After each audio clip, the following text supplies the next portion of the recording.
I'm David Fleming from the Disciples Ignited YouTube channel, where we're focused on Jesus, advancing his kingdom, and preparing his disciples. Now, we're studying about revival outpourings that have taken place throughout church history. And today we're going to be talking about the Charismatic movement.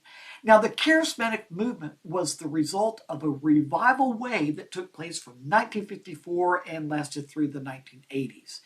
Now, this was actually the second revival wave that took place in the 20th century. If you remember, the first wave of the Spirit brought forth, it birthed the Pentecostal movement.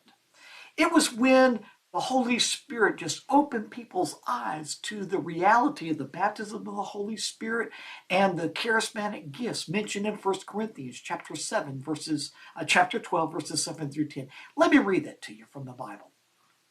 Now, to each one, the manifestation of the Spirit is given for the common good.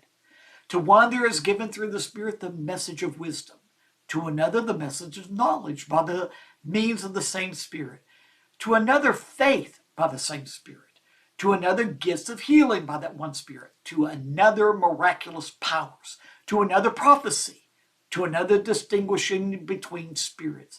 To another, speaking in different kinds of tongues. And still to another, the interpretation of tongues. Now, that was 1 Corinthians chapter 12, verses 7 through 10. Now, during the first revival wave of the 20th century that we just mentioned, Pentecostal believers, those who embraced this revelation, they tended to leave their mainline denominations in order to form Pentecostal fellowships.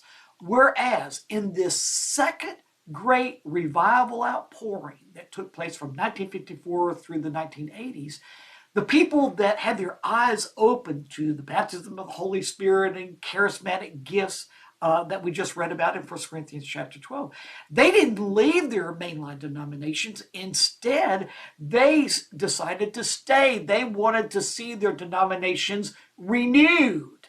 Well, these believers became widely known as charismatic believers, for they advocated a charismatic renewal in the church.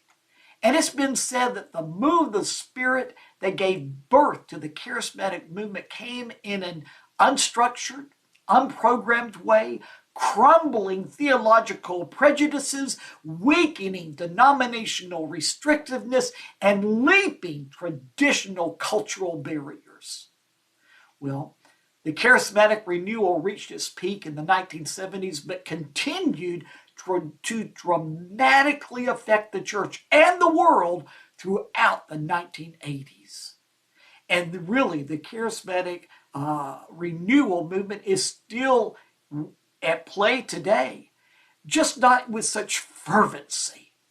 But we have so much more to share of things that took place during the charismatic movement. So join me tomorrow and we'll share more.